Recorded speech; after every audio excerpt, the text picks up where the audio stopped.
Cricket के सबसे बड़े फेस्टिवल से जुड़े तमाम अपडेट्स के माध्यम से आपको क्रेजी करने के लिए हम लोग एक बार फिर से हाजिर हैं हमारे इस खास शो जिसका नाम है क्रेजी क्रिकेट। आईपीएल के इस सीजन के सेकेंड फेज की शुरुआत कल से हो चुकी है और अब जिस तरीके से आगाज हुआ इस सेकेंड फेज का, यकीन मानिए अंजाम बड़ा ही दिलचस्प होने जा रहा है। क्योंकि वैसे आज बात की जाए मुकाबले की तो आज आरसीबी यानी विराट कोहली की सेना भिड़ेगी केकेआर से, कोलकाता नाइट राइडर से। क्या कुछ खास हो सकता है, लेकिन उससे पहले कल क्या कुछ हुआ, क्योंकि कल जो मुकाबला हुआ निश्चित तौर पर लंबे समय तक हमारे जहन में रहने वाला है। क्योंकि डेडीज की टीम ने बता दिया कि आखिर महेंद्र सिंह धोनी को क्रिकेट से अलग क्यों नहीं किया जा सकता, कप्तानी से अलग क्यों नहीं किया जा सकता। तो तमाम विषयों पर बातचीत के लिए हमारे साथ मौजूद है हमारे खास ऐसे मेहमान जिनके कारण ये शो सबसे ज्यादा आपका पसंदीदा शो बन चुका है। हमारे साथ मौजूद है सुखदेव सिंह गुम्मन सर, क्रिकेट के एक्सपर्ट हैं और जिस तरीके से वो अपनी जानकारी अपडेट्स करते हैं निश्चित तौर पर हम सभी के लिए बहुत दिलचस्प और खास नज़ारा भी बन जाता है जानकारियों के लिहाज से। और हमारे साथ मौजूद है देवाशीष निरोसे सर। सभी जानते हैं कि न सिर्फ इंदौर बल्कि भारतीय क्रिकेट टीम के लिहाज से भी देवाशीष सर कितने ज्यादा महत्वपूर्ण है। सर आपका बहुत बहुत स्वागत है। देवाशीष सर आपसे शुरू इसलिए करना चाहूंगा क्योंकि कल टी शर्ट के अंदर का जो दिल धड़का था वो कामयाब हुआ। देखिए बहुत जरूरी था, क्योंकि वो नहीं तो फिर वो दिल धड़कना धीरे हो जाता तो मुश्किल हो जाता। देखिए ये तो एक माहौल को एक लाइट उसमें ले जाने का है, लेकिन यही होता है कि हम बात भी यही कर रहे थे कि जिस तरह से आप टीम को हैंडल करते हैं और प्रेशर सिचुएशन में आप कैसे अपने बॉलर्स को यूज़ करते हैं, कैसे आप उनको फील्डर्स को आप कैसे प्रॉपर प्लेसमेंट करते हैं, वो इम्पोर्टेंट होता है। और वहाँ पे आज धोनी ने आपको वो दिखा भी दिया कि क्यों माही माही है, क्या फ़र्क है उनमें और बाकी लोगों में, और क्यों वो इतने सर्वश्रेष्ठ कप्तान भारतीय क्रिकेट में कहलाते हैं।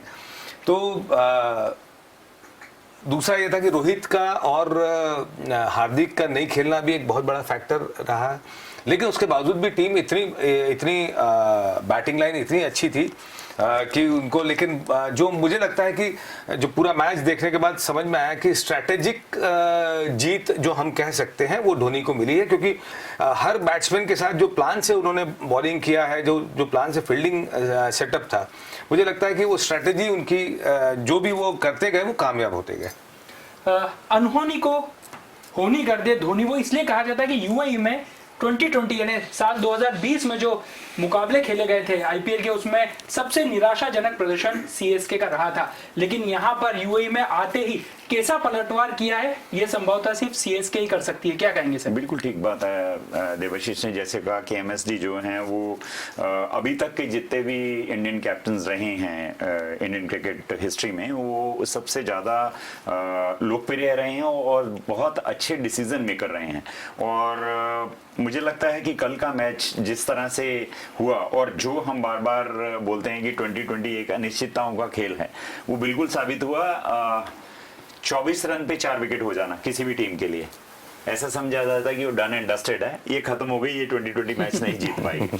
और उसके बाद में 156 रन बनाना और 156 रन बनाने के बाद उसको डिफेंड करना, 20 रन से जीत जाना, ये बताता है कि धोनी की कप्तानी कार्यशैली जो है, क्षमता जो सोचने की है, क्रिकेट को समझने की है, और क्यों बीसीसीआई ने उसको इंडिया के 2020 वर्ल्ड कप टीम का मेंटोर सेलेक्ट किया है, ये अपने आप में एंडोर्स करता है कि आपके पास रिसोर्सेज कैसी हैं, कंडीशन कैसी है, खेल कैसे रहे हैं, और अल्टीमेटली में जो आपको मिलता है आप उसी में मैनेज कैसे करते हैं।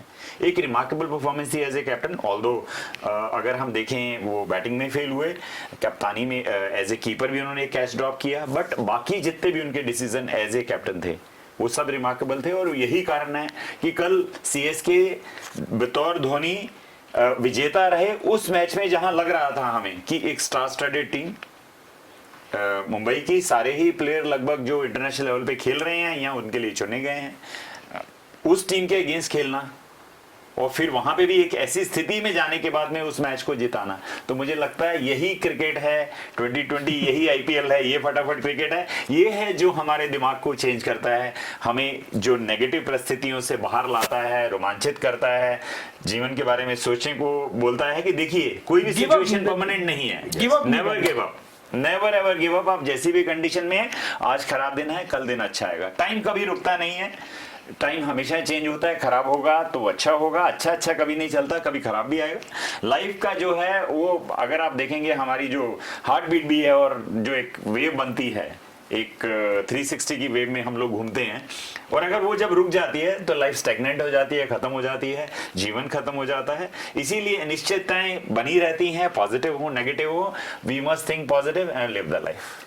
तो नेवर गिव अप, ये धोनी ने कल एक संदेश दिया है कि परिस्थितियां कैसी भी हो, कहीं ना कहीं हार मानने की कोई जरूरत नहीं है। और आखिर ऐसा क्यों हो पाया, तो उसके लिए खिलाड़ी को सबसे ज्यादा क्रेडिट दिया जाना चाहिए, वो है ऋतुराज गायकवाड़। क्या कहेंगे देवाशीष सर? मुश्किल परिस्थिति में यस एक्सीलेंट इनिंग।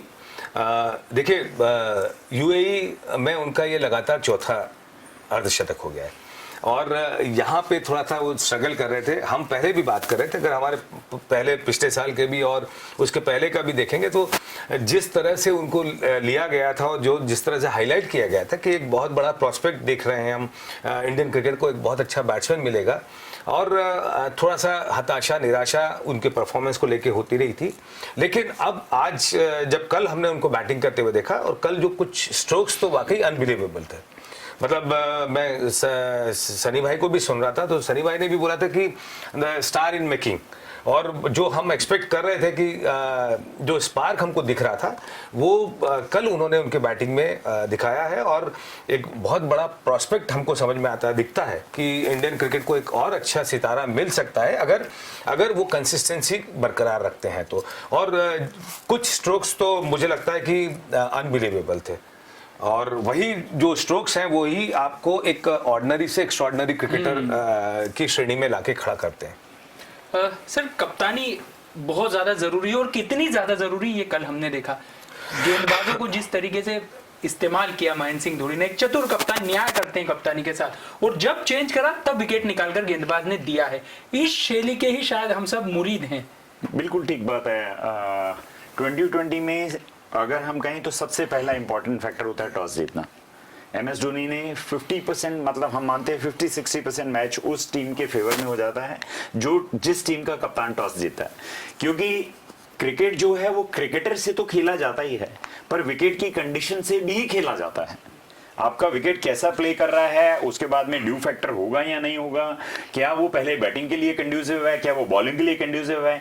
आपको अगर वो पहला मौका मिलता है उस विकेट को यूज करने के लिए एज ए बैटिंग टीम और एज ए फील्डिंग टीम, आप उसका बेस्ट यूटिलाइज करते हैं, तो डेफिनेटली आपके फेवर में वो रिजल्ट रहना ज्यादातर होगा। मैं 50-60 बोल रहा हूँ, 70% डिसीजन मान के चलिए। अगर हम पुराने जितने भी मैचेस का इतिहास उठाकर देखेंगे, रिकॉर्ड देखेंगे, तो जो टीम टॉस जीतती है वो ही इनवेरिएबली मैच भी जीतती है, ज्यादातर 70% चांसेस है। फिर भी आपके प्लेयरों को वो तो खेलना ही होता है, और उन प्लेयरों के ऊपर टॉप ऑफ इट, जैसे आपने कहा धोनी जितने भी उसने चेंजेस किए, मैं आपसे सहमत हूं, रिमार्केबल थे, और शायद इसीलिए हम उनको इतना ऊंचा रेट करते हैं, और इतने फैन फोल्डिंग है, उनकी फॉलोइंग है, जितने लोग उनको फॉलो करते हैं उनकी क्रिकेट के लिए। और उन्होंने जो इंडियन क्रिकेट को जिस लेवल पे लाए हैं धोनी, गांगुली से लेने के बाद में, सौरव गांगुली के बाद में जब उन्होंने टेक ओवर किया, और जिस तरीके से उन्होंने कैप्टनसी में तीनों फॉर्मेट में हमको जिस जगह इंडिया को लेके गए हैं, और विराट ने जहां से लिया है, तो ये 3 अलग अलग स्टेजेस हमको दिख रहे हैं कि सौरव गांगुली से पहले की इंडियन टीम, सौरव गांगुली के बाद की इंडियन टीम, महेंद्र सिंह धोनी के समय की इंडियन टीम, और विराट कोहली के समय की इंडियन टीम। अब देखिए, किसी जगह भी जाके पहले हमें कहा जाता था कि हम सिर्फ हिंदुस्तान में जीतते हैं। अब आप देखिए, ऑस्ट्रेलिया में जाके हम ऑस्ट्रेलिया को मार कर आए, अब इंग्लैंड में जाके हम इंग्लैंड को मार के आए। ये सबसे मुश्किल अगर सिचुएशन हम मानते हैं तो साउथ अफ्रीका, ऑस्ट्रेलिया, न्यूजीलैंड और इंग्लैंड, ये 4 कंट्रीज ऐसी हैं जिनमें अगर हम उठा के देखेंगे तो हम हार के ही आते हैं। हम हार्डली कोई एक आध मैच जीतते हैं वहां पे। वो ये अपने आप में दर्शाता है कि हिंदुस्तान का क्रिकेट का लेवल क्या हो गया है। और उसमें मैं तो ये कहूंगा कि थैंक्स टू IPL, इसके कारण से जो नए बच्चे ब्रीड हो रहे हैं, जो टैलेंट शोकेस हो रहा है, जो हम देख रहे हैं, हम देखते हैं तो जब दर्शक देखते हैं तो सिलेक्टर के ऊपर एक एडिशनल प्रेशर बनता है कि इस बच्चे ने इतनी विकेट ली हैं, इस बच्चे ने इतने रन किए हैं, इसको कैसे इग्नोर कर सकते हैं। तो आपकी परफॉर्मेंस जो है, जो दिखता है, जो टूर्नामेंट आपको खेलने को मिल रहा है, और मैं तो और बोलूंगा, ये तो एक दिखाना अलग हो गया। और उसके बाद में IPL जो एक फॉर्मेट है जिसमें 4 फॉरेन नेशनल प्लेयर आपके साथ खेलते हैं, 4 बड़े प्लेयर बड़ी टीमों के, जिनको एक प्लेयर एडमायर करता है, जिनको पैटर्नाइज करता है, जिनको फॉलो करता है, अरे यार वो कितना अच्छा खेलता है, वो उनके साथ खेलता है, उनके साथ सीखता है खेल की जितनी भी बारीकी हैं उनको। और आप सोचें कि जिनको आप कभी सिर्फ सपने में सोच सकते हैं, वो अगर आपको बताएं कि नहीं आप ऐसा नहीं खेल रहे हो, ये अच्छा नहीं कर रहे हो, या ये इसको ऐसा होना चाहिए, और आप उनकी बॉलिंग खेलते हैं जिनको आप सिर्फ टीवी पे देखते हैं, तो क्या लेवल आपका बढ़ता है, किस लेवल की आपकी ट्रेनिंग होती है उसमें।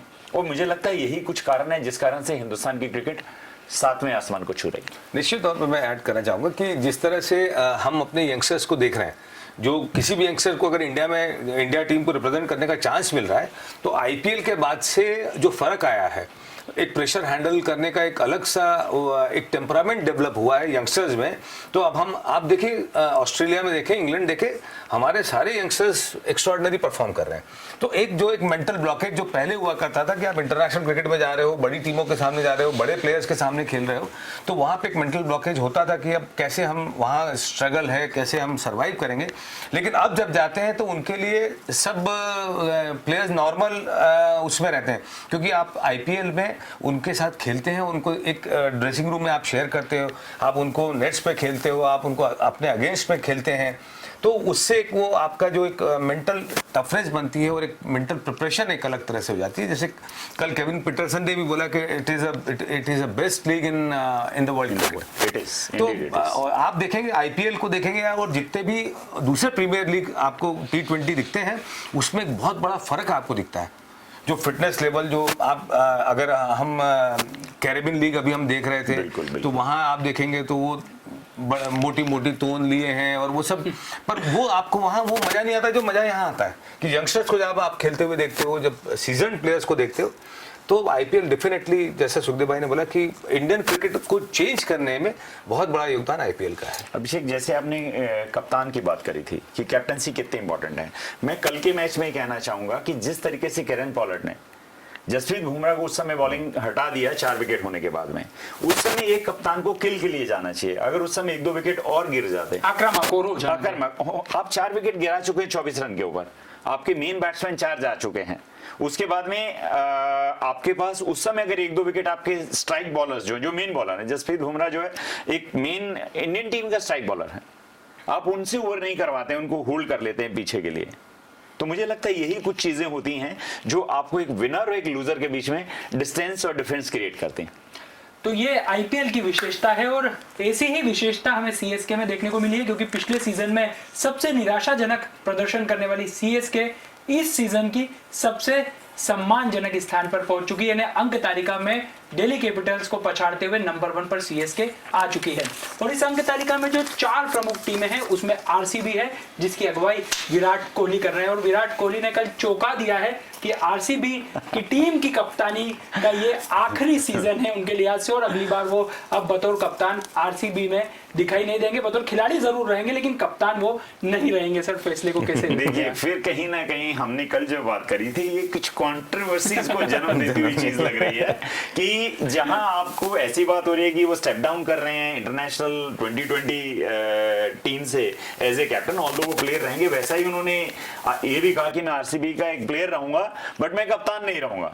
तो कहीं ना कहीं मुझे तो उसमें ऐसा लग रहा है कि कुछ डिसीजन जो है वो आप अंडर प्रेशर भी लेते हो, या मैं तो इसको ये मानूंगा कि ये भी वो मान रहे हैं कि जब मैं वहीं कप्तान नहीं हूं, इंडियन टीम का कप्तान नहीं हूं, तो यहां मैं बच्चों को तैयार करके क्या करूंगा। कहीं ना कहीं वो मुझे कल का जो स्टेटमेंट है वो बहुत कंफर्टेबल नहीं लग रहा है एज ए प्लेयर कि देखिए ठीक है, ये समझ में आता है कि आप इंटरनेशनल लेवल के ऊपर आपकी बैटिंग के ऊपर कंसंट्रेट करना चाहते हैं, आप 2020 क्योंकि वो एक फॉर्मेट भी ऐसा है जिसमें बहुत रश ऑफ ब्लड चाहिए होता है, और साथ साथ में वो एक टेक्निक अलग है, वहां आप बॉल वेस्ट नहीं कर सकते हैं, और उसके कारण से आपकी टेक्निक में अगर हम उसको लॉन्गर फॉर्मेट में 50 ओवर की गेम देखें या हम टेस्ट मैच की गेम देखें, टेस्ट मैच में अगर एज ए बैट्समैन आपको खेलना है, जैसे मैंने कल भी कहा था कि आपको specified as a batsman role होता है कि आपको 4थी स्टंप पे और 5वीं स्टंप 6ठी स्टंप पे नहीं खेलना है। इंग्लैंड में अगर हम देखेंगे तो हमारे सारे हिंदुस्तान के प्लेयर 6ठी स्टंप के ऊपर जो बॉल जाती है, जिसको किसी हालत में आपको छेड़ना ही नहीं है,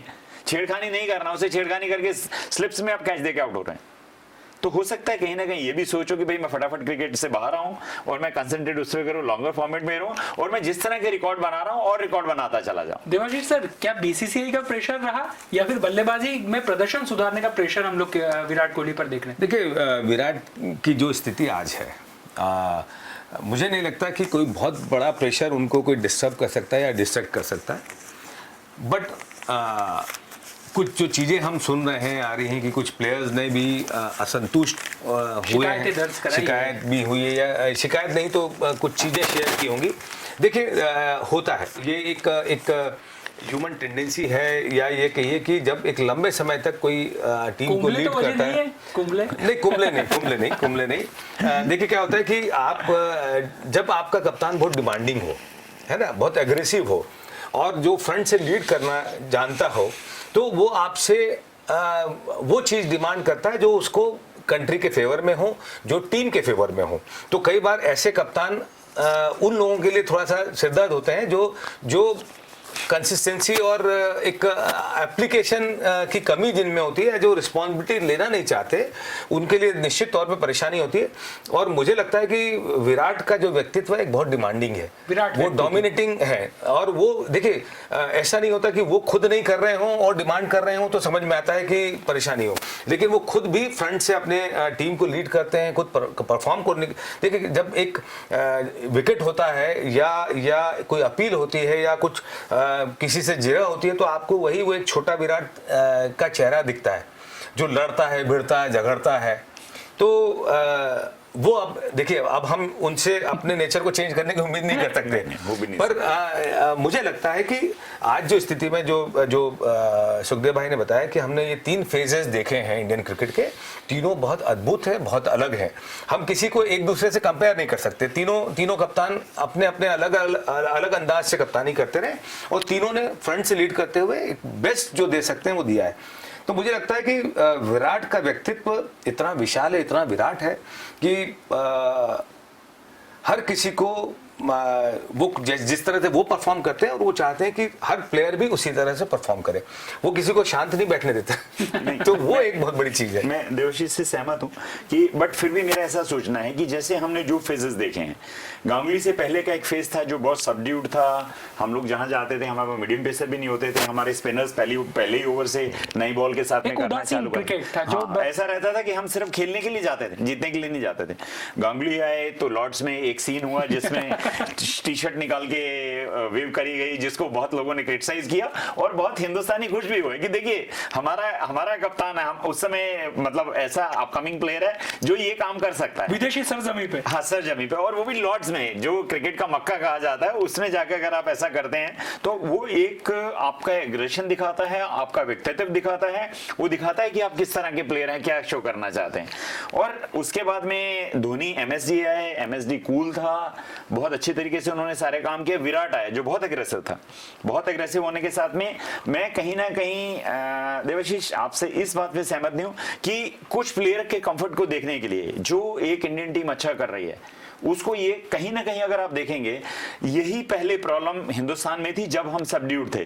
हमारी लॉबीज थी, हमारी साउथ की लॉबी थी, हमारी बॉम्बे की लॉबी थी, हमारी दिल्ली की लॉबी थी, और जो प्लेयर ज्यादा होते थे वही प्लेयर डोमिनेट करते थे, अपने लोगों को लाते थे। दूसरी लॉबी के दिल्ली वाला, अगर दिल्ली को तो वैसे ही बहुत कम चांस मिलते थे, मुंबई डोमिनेट करता था। मुंबई से जितने लोग थे, गावस्कर, दिलीप वेंगसरकर, विश्वनाथ, क्या आप इनकी बात करिए, देखेंगे आप तो आपको सारा लगेगा कि यहाँ साउथ से प्लेयर आते थे, बहुत कम नॉर्थ से, दिल्ली से आते थे। तो ये लॉबी ऐसी रहती जो डिसाइड करती थी कैप्टन कौन बनेगा, कौन प्लेइंग 11 में रहेगा, किसको सिलेक्ट करना है। सिलेक्शन भी उनके बेस पे होती। तो मुझे लगता है this is not good for India. अगर इंडियन क्रिकेट और इंडियन फैंस के बारे में हमको सोचना है तो हमें इन सब चीजों से उठ के कि कौन प्लेयर डिस्कंफर्ट हो रहा है कप्तान के कारण से, जो हिंदुस्तान की क्रिकेट के लिए अच्छा कर रहा है। मुझे लगता है it needs to be address, it needs to be look back again, देखना चाहिए। और कहीं ना कहीं ये चीजें जो मायना नहीं रखती हैं। विशेष देवाशीष सर, मुझे अब चिंता हो रही है केकेआर की कि इयान मोर्गन क्या सोच रहे होंगे, क्योंकि विराट कोहली अभी जिस मानसिक स्थिति में, ये घायल शेर पलटवार जरूर करता है, और ये चूंकि कप्तानी के बतौर आरसीबी का उनका आखिरी सीजन होगा, तो विराट कोहली निश्चित तौर पर एक परेशानी का सबब कितना बन सकते हैं, क्योंकि 7वें नंबर की पोजीशन पर केकेआर।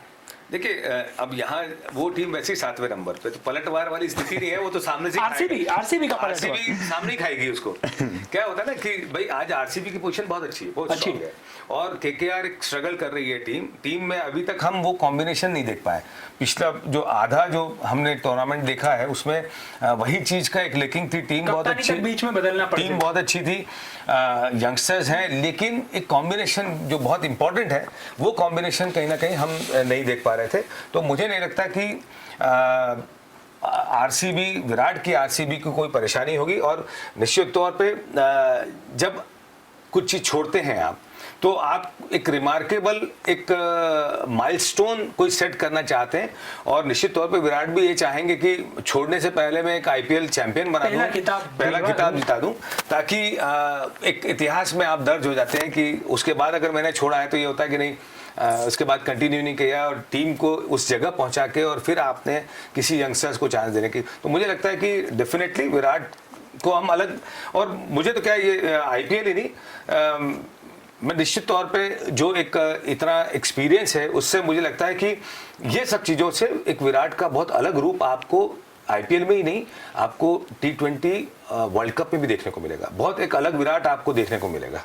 वैसे आज के मैच से जुड़ी एक खुशखबरी ये है हम इंदौर वालों के लिए, पूरे मध्य प्रदेश वालों के लिए, कि रजत पाटीदार आज आरसीबी के प्लेइंग 11 का हिस्सा हो सकते हैं। सर ये कितने सौभाग्य की बात है? नहीं, डेफिनेटली देखिए, ये तो हमारे लिए, मध्य प्रदेश निवासियों के लिए, और कम से कम हम क्रिकेटिंग फर्टिनिटी जो मध्य प्रदेश के लिए, उनके लिए बहुत ही अच्छी खबर है। और मुझे लगता है कि केकेआर की तरफ से भी वेंकटेश आज खेलने को देख सकते हैं। तो दोनों टीमों में एक मध्य प्रदेश का टीम मतलब जीतेगा इंदौर ही। बहुत सुखद क्षण है। जहां तक आज इस मैच के सवाल की हम बात करते हैं, तो एक आरसीबी एक इस पर्टिकुलर टूर्नामेंट में बहुत वेल नेट टीम लगी है शुरू से ही। हमने पहले देखा कि पहले जितने भी टूर्नामेंट में मोस्टली आरसीबी लैग करती है, बाद में लास्ट लेग में कैचअप करने की कोशिश करती, जबकि हम उल्टा देखें तो 7 मैचों में से 5 मैच उन्होंने जीते हैं। जहां तक केकेआर की बात करें तो उनका स्कोर पॉइंट्स टेबल जो बिल्कुल मिरर रिफ्लेक्शन है एक दूसरे का। उन्होंने 7 मैच खेले हैं, 2 जीते हैं, 5 हारे हैं। आरसीबी ने 7 खेले हैं, 5 जीते हैं, 2 हारे हैं। तो ये अपने आप में दिखाता है कि किस तरह से ये खेल रहे हैं। बट 2020 में कोई भी चीज प्रिडिक्ट नहीं कर सकते हैं कि एक मैच, मैं बार बार बोलता हूं, एक मैच में एक ओवर में एक हैट्रिक लेना, एक ओवर में 25-30 रन बनाना, ये मैच का कोई भी फेट को चेंज कर देता है। अगर हम केकेआर की बात करें, उनके लिए एक बहुत ही अच्छी बात जो मुझे भी समझ में आ रही है कि उन्होंने अभी सुनील नारायण ने और आपके रसल आर्नल्ड ने सीपीएल में बहुत अच्छा परफॉर्मेंस किया है। नारायण ने बहुत विकेट लिए हैं, रसल ने बहुत छक्के मारे हैं। तो ये 2 प्लेयर बहुत अच्छा परफॉर्म कर आ रहे हैं। जो देखिए 2020 में एक आउटस्टैंडिंग प्लेयर, मैं बार बार कह रहा हूं, एक हैट्रिक, 5-6 छक्के, मैच जीत लिया। वो दोनों प्लेयर ऐसे कैपेबल हैं जो कर सकते हैं। और उसके बाद में अभी अगर हम बात करेंगे कि दोनों टीम को कुछ लॉसेज हुए हैं सेकेंड लेग में, जिनमें से कुछ प्लेयर नहीं खेल रहे हैं, कमिंग्स गए हैं, है ना, और कुछ जो नए प्लेयर ऐड किए गए हैं। अगर हम आरसीबी की बात करें तो उनको सबसे बड़ा लॉस जो हुआ है वो वॉशिंगटन सुंदर के जाने से हुआ है। एक ऑलराउंडर जिसके ऊपर कप्तान कोहली बहुत ट्रस्ट करते थे। हमने बहुत बार देखा नई बॉल के साथ बॉलिंग करने आते, बहुत एक्यूरेसी के साथ करते हैं, बैटिंग अच्छी है, फील्डिंग अच्छी है। और अगर आपके पास कोई इस तरह का बॉलर हो जो पावर प्ले में आके आपके लिए बॉलिंग कर सकता है और बहुत कंजूस हो, रन नहीं देता हो, उसकी हम एवरेज देखेंगे तो 4, 4.5, 5 रन कोई भी कप्तान ड्रीम करता है कि मुझे ऐसा कोई बॉलर मिल जाए जो पावर प्ले में, देखिए रिस्ट्रिक्टेड है, आपकी फील्ड बहुत अंदर है, ऊपर से उठा के मारना है, ज्यादा रन उसमें बैट्समैन बनाना चाहता है, वहां आपको एक्यूरेट बॉलर मिले जो विकेट दिलाए, रन ना दे, बैटिंग अच्छी करे, फील्डिंग अच्छी है, तो एक बड़ा ब्लो है। उसको जाने के बाद में जो इनके इस लेग में जो प्लेयर चेंज हुए हैं उनमें से जो गए हैं, इनके पास वॉशिंगटन सुंदर आरसीबी का गए हैं, एडम जंपा गए हैं, डैनियल सैम्स गए हैं, ये पहले पिछली बार दिल्ली डेयरडेविल के भी खेलते थे, साउथ अफ्रीकन है ये, एलन फिन गए हैं और केन रिचर्डसन गए हैं। ये 5 लोग इनके गए और इनकी जगह पे जो इनको रिप्लेसमेंट मिली है वो विहिंदू हसनरंगा जो श्रीलंकन लेग स्पिनर हैं, ये टिम डेविड हैं, और दुष्मंथा चमेरा है, ये भी श्रीलंकन है, और जॉर्ज गॉर्थ हैं। अगर हम इन 5 वर्सेस 4 देखेंगे तो मैं ये रेट करूंगा कि उनको जो बेट मिला है वो बेटर बेट मिला है, ये चारों प्लेयर अच्छे हैं एज कम्पेयर टू 5 जो इनके गए हैं। इन्हीं के कंपैरिजन में अगर हम बात करेंगे केकेआर को, तो उनका सिर्फ एक रिप्लेसमेंट हुआ है। टिम साउदी वापस आए हैं और पैट कमिंस ने इस लेग से विड्रॉ किया है। तो अब इस रिप्लेसमेंट की अगर हम बात करेंगे तो मुझे ऐसा लगता है कि अब जो फॉरेन प्लेयर्स खेलेंगे दोनों टीम में, तो एक बहुत बड़ा important factor 4 foreign nationalist player का है कि जिनको आप खिलाते हैं। मुझे ऐसा लगता है केकेआर में आज जो खेलेंगे, इयान मॉर्गन क्यों कैप्टन है उनको खेलना ही है, Andre Russell undoubtedly best 2020 player है उनको खेलना है, सुनील नारायण जैसे मैं आपसे कह रहा हूं कि मिस्ट्री बॉलर ऑलवेज रहे हैं, अनफॉर्चुनेटली पिछली बार यूएई में कुछ खास नहीं कर पाए, बट सीपीएल में भी बहुत अच्छी परफॉर्मेंस देकर आ रहे हैं। और उसके बाद अगर कोई प्लेयर मुझे लग रहा है तो लॉकी फर्ग्यूसन मुझे लगता है, क्योंकि पैट कमिंस बाहर हुए हैं। हाँ, पैट कमिंस बाहर हुए हैं, तो उनकी जगह पे अगर आपको चाहिए तो लॉकी फर्ग्यूसन ऑलराउंडर हैं, वो बैटिंग भी अच्छी करते हैं, हमने देखा बीच में हैट्रिक भी उन्होंने, स्पेशलिस्ट 2020 प्लेयर हैं। ये 4 प्लेयर मुझे लगता है केकेआर के लिए खेलेंगे। आरसीबी की बात करें तो उनके यहाँ से जो फिक्स प्लेयर हैं, एबी डिविलियर्स एक खेलेंगे, ग्लेन मैक्सवेल हैं, काइल जेमिसन है, और जो मुझे 5वां लग रहा है वो लग रहा है वह हिंदू हासारंगा जो स्पिनर है, क्योंकि एक स्पिनर आपका गया है वॉशिंगटन सुंदर के रूप में, उसकी जगह पे आप चौथा प्लेयर जो है आप उसको हासारंगा को ले सकते हैं। ये जो मुझे लगता है जो 4 फॉरेन प्लेयर्स रहते हैं वो इंपैक्ट प्लेयर होते हैं किसी भी टीम के लिए।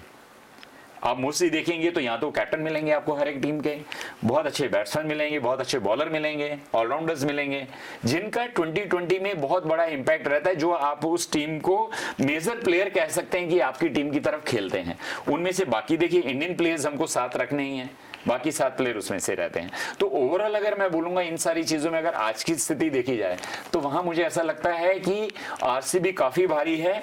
और 3-4 पॉइंट स्टैटिस्टिक्स में जो मुझे और समझ में आते हैं, सबसे पहला ये है कि आज अगर जब विराट कोहली खेलने जाएंगे तो ये उनका 200वां आईपीएल मैच होगा, ये वो करने वाले 5वें प्लेयर बनेंगे। इनसे पहले एमएस धोनी खेल चुके हैं, रोहित शर्मा, दिनेश कार्तिक और सुरेश रैना, ये चारों 200 आईपीएल मैच खेल चुके हैं, और एमएस धोनी ये 200वां मैच खेलने विराट खेलने जा रहे हैं। इसके बिना एक और चीज विराट के लिए कि अगर वो 71 रन बना लेते हैं, 71 रन, तो वो 10,000 रन आईपीएल के कंप्लीट कर लेंगे।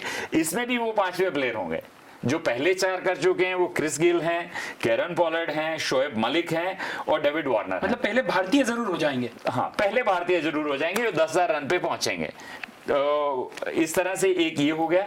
और एक और बहुत इंपॉर्टेंट स्टैटिस्टिक्स इस मैच की होने वाली है, इसमें 2 प्लेयर ऐसे हैं जिन्होंने दोनों अभी तक किसी भी टीम के हाईएस्ट छक्के मारे हैं। रसन ऑर्नेट जो है उन्होंने 19 सिक्सेस मारे हैं आरसीबी के अगेंस्ट और उधर हम बात करेंगे तो एबी डिविलियर ने 13 छक्के मारे हैं केकेआर के अगेंस्ट। दोनों के बीच का अच्छा बैटल है। Expect lot of sixes in this match कि 2 इंपैक्ट प्लेयर हैं जो सबसे ज्यादा एक दूसरे के अगेंस्ट इतने सिक्सेस मार चुके हैं। तो बहुत अच्छा मैच देखने को मिलेगा। हम फिर भी यहाँ बैठे बैठे हम कुछ ऐसे एनालिसिस कर सकते हैं स्टैटिस्टिक्स के बेस के ऊपर, बट 2020 में कुछ भी हो सकता है, कभी भी हो सकता है। क्या टॉस ऑलवेज इंपॉर्टेंट है, जो टीम टॉस जीतेगी वो फेवरेट रहेगी, बट उसके बिना भी 2020 में किसी समय एक ओवर में कोई भी मैच चेंज हो सकता है। और यही वजह है कि ये जो क्रिकेट का फॉर्मेट है हमें क्रेजी करता है। सर, रजत पाटीदार आपने बहुत करीब से देखा हुआ है, मैंने भी होलकर स्टेडियम में देखा है कि ताबड़तोड़ बल्लेबाजी के साथ एक अच्छे क्षेत्र रक्षक है। अंतिम सवाल के तौर पर आपसे जानना चाहूंगा कितने खास साबित हो सकते हैं आरसीबी के लिए? नहीं, डेफिनेटली बहुत टैलेंटेड है और उन्होंने जो परफॉर्मेंस किया है और जैसा मैंने ऋतुराज के लिए बोला था वैसे ही उतने ही टैलेंटेड है। और उनको जब आप बैटिंग करते हुए देखते हो तो यही चीज़ होती है कि कुछ शॉट्स वाकई अनबिलीवेबल हो जाते हैं कि वो कैसे खेल सकते हैं। फील्डिंग में आप देखेंगे तो he is an extraordinary fielder. और ये एक बहुत अच्छा मौका है जब आपकी श्रेष्ठता सिद्ध करने का, साबित करने का एक मौका है। और मेरी रजत से बात भी हो रही थी, अभी जो ब्रेक हुआ उसमें बात भी हुई थी, तो मैंने भी उसको यही बोला था कि आप एक मौका है जब आप कुछ अपना रिमार्क छोड़ सकते हैं, आप अपने आप को स्थापित कर सकते हो।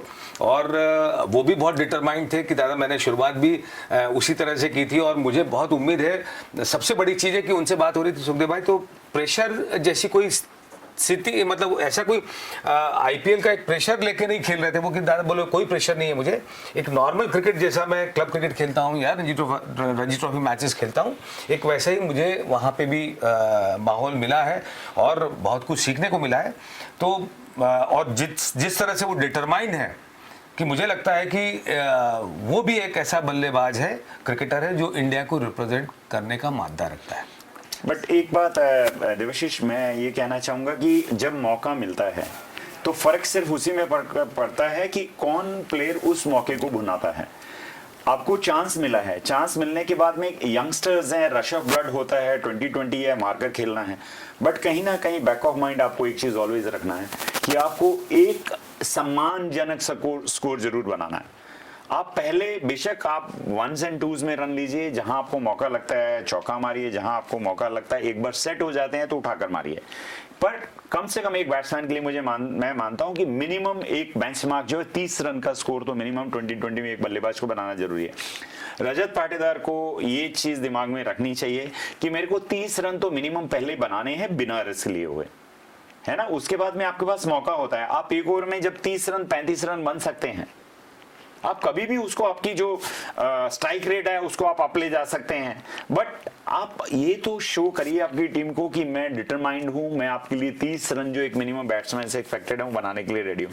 अगर वो करेंगे तो मुझे लगता है इनको कोई भी रोक सकता है। अब अभिषेक, मैं एक और ऐड करना चाहूंगा कि सीएसके के लिए एक चीज जो बात रह गई थी कि सबसे मुझे अच्छा लगता है, बहुत अच्छी चीज देखने को मिली जो ब्रावो इस एडिशन में और ये सेकंड हाफ में जो फिटनेस के साथ कल हमने उनको फील्डिंग करते हुए देखा, एक रनआउट भी बहुत अच्छा किया है, फिर बॉलिंग में उन्होंने किया और जो एक 7 बॉल 8 बॉल पे जो 23 या 28 रन जो बनाए हैं, बहुत शानदार इनिंग थी, 3 विकेट लिए हैं, एक रनआउट किया है। लंबे समय बाद हमने देखा वो ब्रावो का एक वो इंजर्ड थे और अभी फिटनेस लेवल आप उनका अगर बॉडी लैंग्वेज देखोगे और बॉडी से देखोगे तो एक अलग फिटनेस लेवल दिखने को मिल रहा है, जो सीएसके के लिए मुझे लगता है कि it is a good news. और सर, क्या गुड न्यूज आपके हिसाब से टीमों के लिए हो सकती है? आज आपकी गुड टीम कौन सी और आपकी गुड टीम कौन सी है सर? मैं तो कप्तान के साथ जाऊंगा। मैं उनका बहुत बड़ा सपोर्टर हूँ, फॉलोअर हूँ, और सिर्फ इसलिए भी कि वो बहुत अच्छे प्लेयर हैं, बहुत एग्रेसिव प्लेयर हैं, एग्रेशन दिखाते हैं जहाँ जरूरत होती है, और मुझे लगता है कि एक कप्तान जो होता है वो लीड करता है by front, by playing, by examples, कि भाई मैं अच्छा कर रहा हूं तो तुमको भी ऐसे अच्छा करना है।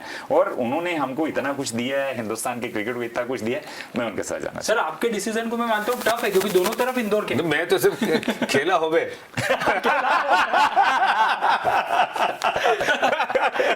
खेला हो गए, अच्छा खेल होना चाहिए।